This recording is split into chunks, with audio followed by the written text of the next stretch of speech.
Mommy, please in fire position 4 more in an emergency.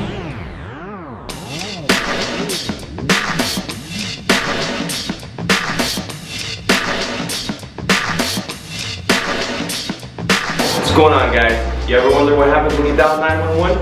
Well, today you're gonna find out. So that's where we're going today, the communication section. Let's go.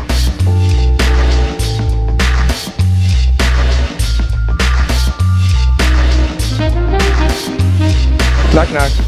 Hey, how you doing? Good, and you? All right. This is Luce, everybody. Say hi. Hi. All right. I know you've been working here a while. I've been here for 14 years. 14 years. All right. And what do you do here? What's your position? I'm an emergency dispatch supervisor, and I'm the one who's in charge of the police communications here. So you know all about this stuff out here.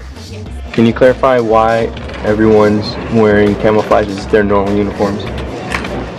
It's telecommunications week, and today is Army Fatigue Day. So every day throughout the week you guys have a different theme? Yes. And today's Army Fatigue Day, honoring the military. Correct. And that's why you have red, white, and blue balloons everywhere. So what's this area that we're in now? This is the bridge where the civilian and sworn supervisors sit to monitor everything that's going on. And that is the shift commander? Commander. Commander, sir.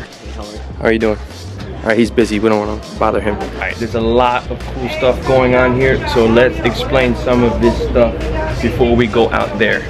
What is this thing right here? This is the radio console that we use. Well, we have it up here. We use it to communicate with the other agencies in Miami-Dade County. Okay, so this is where we can talk to our neighboring agencies. Miami-Dade, Port Gables, Miami Beach, Hialeah. So if we need to contact other agencies, this is what we use. We don't use the phone. If it's an emergency, this is a lot quicker, right? Correct. Alright guys, this next program I'm about to show you, we just got, it's fairly new, but it is super cool. Check this out. So this program is called Shot Spotter. Can you tell us a little bit about Shot Spotter?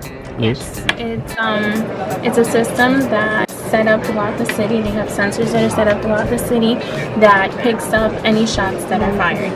Okay, so how this system works is they have sensors throughout the whole city, and if a sound that's resembling gunshots, correct? Yes. Is picked up within 3 of the sensors, then it alerts us and triangulates the position to exactly where it should be, like that one right there.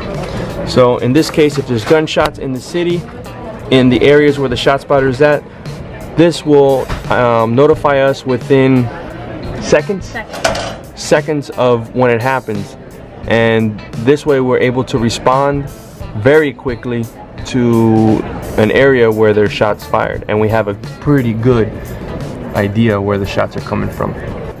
You want to hear something impressive? This also records the audio. So let's play a clip from one of the incidents that we had not too long ago. This one is the shots fired that came in that advised it was 15 rounds. 15 rounds. With multiple shooters. Okay, so 15 rounds must have been like a shootout or something. Okay, so after the shots are fired, it picks up the sounds, alerts us through Shot Spotter. It makes a noise. I don't know if we can, is there? No, I can't. We can't recreate that noise? No, I can't recreate that noise. It sounds something like this. Whoop, whoop, whoop. Look right now, look, she's checking. She got nervous. She's like, oh my God, that sounds exactly like, yeah. It does sound something like yeah, like, whoop, whoop, right? Yes. It does. Loose question. Can you track where we're calling from? If we call 911 and we cannot communicate for whatever reason, can you track us? Track it, yes, to a certain extent. When you call from a landline phone, we're able to get an exact address of where it is that you're calling from. So a landline phone is like the phones that are in the house, or pay phones. Correct. It's anything with a cord. And then when you call from a cell phone, it's not really giving us an exact address. It gives us an area where you're located. And with that information, we're able to obtain a lat and long, and we're able to put it into the mapping system to obtain approximate avenue and street of where it is that you're located. So it's kind of like the Find My iPhone app, is what you're saying? Yes. Okay, so it's kind of like the same thing. It uses the phone's GPS system to ping, I guess? Yes. Commander, do you mind if I call you? Because we're on the bridge, it's only right. Do you mind if I call you Commander Kirk? No, that's fine. Alright. Let's start with, I call 911, right, on my phone. Where does my phone call go to? Let's go see. So when you call 911, the initial call is picked up by what we call a screener. Okay. And they screen all the calls that come into 911 to find out whether it's an emergency or non-emergency, if it's life-threatening, if they need fire rescue, or if they need police. Once they determined if it's a life-threatening emergency, they'll go ahead and take care of the call. If they determine that it's a police call, then they'll determine what language it is that's needed, and they'll transfer it to another call taker who's going to gather the information necessary to dispatch the officers. If they need fire rescue, then they'll go ahead and transfer the call to fire rescue. Fire rescue, fire rescue. Is fire rescue here? It's on the other side of the wall. Oh, so we work right next to fire rescue. Yes. I did know that, but did not know that. Let's go take a look. So again, this is the fire side, and right here, that's the police side. We're side by side, we're neighbors. All right, I'm here with Emergency Supervisor Dispatcher Gomez. Sir, how you doing? How's everything? Okay, explain to us what you guys do on this side. Okay, well, we work side by side with the Miami Police Department. Okay. We are fire employees, fire division employees, and we answer medical and fire-related emergency calls. And if it's in medical emergency nature, we have professionals here that will give life-saving advice on the phone while our dispatchers are dispatching the rescues or the proper apparatus to the scene. Awesome. So our guys are trained. That's correct. All right, they go through a training. Specialized medical training to assist the citizen that doesn't have a lot of medical knowledge on the phone, to assist them and instruct them, to give them life-saving instructions to help their friend or themselves until our paramedics can arrive. All right, cool. And then this is like a guide that they each have? That's correct. This is our medical priority system. We actually have it computerized, but this is a reference guide. And any type of medical emergency that you may have, we have instructions to give you depending on the answers on the emergency that you have. That's awesome. So not only are they trained, but they also have a guide here to help them out, and it's computerized as well. That's correct. So you guys are pretty close. So like, hold on, let me get up here. Correct. There's police. Right, we're separated fire. by a short wall. This little wall here. We're all separates- one family here. Exactly. So is there any time where you guys just go, hey, we got fire over here by the tree? No, we always communicate electronically because everything needs to be on a recorded line. Everything is public record, so anything that is said amongst each other has to be done via electronic communication. Okay. So even though they are right on the other side of the wall, we will call them on the phone or via the radio. Okay. For that one. See? In order for those guys to get there, these guys have to dispatch them there. It all starts here, that's correct. All right, I'm gonna head back. All right, awesome. So, Luz, so we get the call, we screen the call, we decide it's a 911 police emergency. So what do we do from there? The call taker enters the call into the system, and it goes over to the dispatchers. They enter the call based on the type of crime or incident that's occurring and based on priority. We have priority 3s, which are the life-threatening priorities, and then we go as low as priority 5s, which is non-confrontational or non-violent request for police, where maybe just a report is needed. Okay, so behind us are the dispatchers, correct? Correct. What are their roles? The call takers enter the calls, and the dispatchers will go ahead and dispatch the officers to the calls. The city of Miami is a big area, so we have a total of 4 channels. 4 channels, but I see 5 stations. So what's up?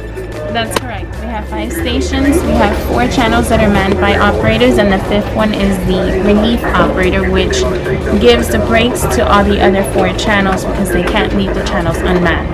Okay, so who's relief? Right here. All right. So who relieves the relief? The relief relieves the relief. Tried to get her in a tongue twister. Okay. So there is times where we have to go, and everyone is one channel covers all 4 channels, correct? Correct. So if we have an important message to give out to an officer. Yes, it can be a message, it can be an emergency situation, something like an officer down. Depending on where it is, it's going to require additional resources. So they would have to take multiple channels at one time to be able to send those additional resources.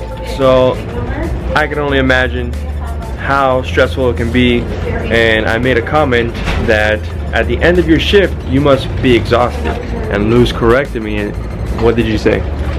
Not at the end of the shift. Sometimes immediately after working an emergency situation, there are times where you have to get up and you have to go walk or take some fresh air, or even go into a room that they've dedicated where you can just relax, a zen room.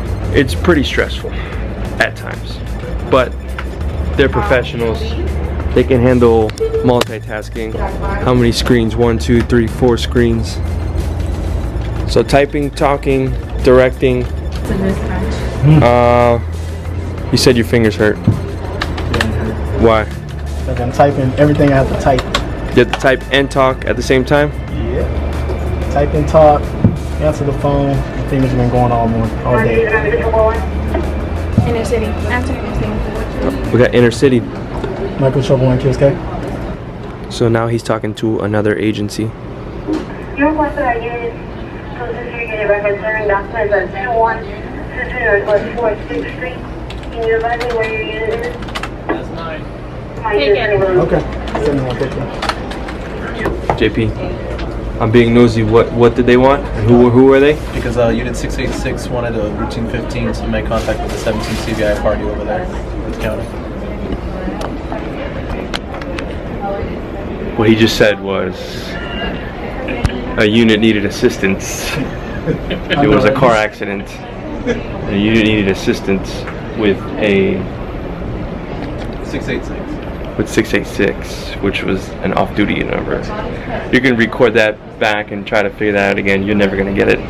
Every officer has a unit number, and that's how the dispatch identifies them and assigns them to calls. So is there any way, if the officer for some reason cannot give his unit number or her unit number, is there any way of identifying them? Yes, through the radio number. When they transmit, every time that they transmit, their radio number is displayed. So if an officer is not able to come on the air and identify themselves, we're able to, through the radio number, identify who they are. Our radios are equipped with a little orange button here at the top. All we have to do is pound that orange button, and the dispatchers automatically know that it's our radio that has the emergency. And then, like she said before, through our radio number, she can identify who we are and where we're at according to what call we are on. Alright, I'm going to show you what happens when we hit the little orange button. This is a test. This is only a test. Okay, anyways, let's do this.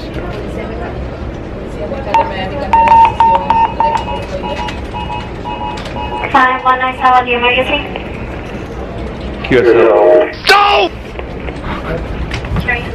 QSL 5197, I'll reset. So, the radio button here, like I said, is on the top. Sometimes it's sitting on our belt. And when we're in the car, it's a little tight. And something, maybe a key, or somehow the button gets pressed. And the alarm goes off like that. Dispatcher automatically raises and finds out who it is and sees if they're all right. In my case, it was a test, but she still has to raise and make sure that I'm all right, even though she's standing right there because she cares about me. Right? You care about me? Yeah, she cares about me. So, in that case, I would just let her know that it was an error on my end, and you have to reset your radio, because otherwise the signal's going to keep going. Once you hit that orange button, the signal keeps coming. Support position. So, give me a little bit of what you do, real quick. When an officer calls, what's your role? What do you need? Our role here in the support position is we connect the officers to different resources throughout the city, whether they need a record to tow a vehicle, whether we need to contact FP&L for officer and civilian safety, Also, we reach out to the dispatchers in case the officers need to make contact with the civilians who are calling for their assistance. All right, Bruce, tell me what this area is. This is the information channel where the officers come to check people to see if they're wanted, if they're missing, or the vehicles to see if they're stolen, and articles as well, something like a gun to see if it's stolen. All right, cool. Can you say bye?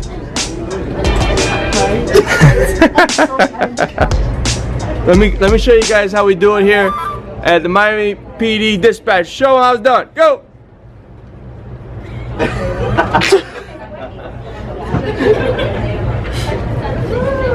Ain't nobody.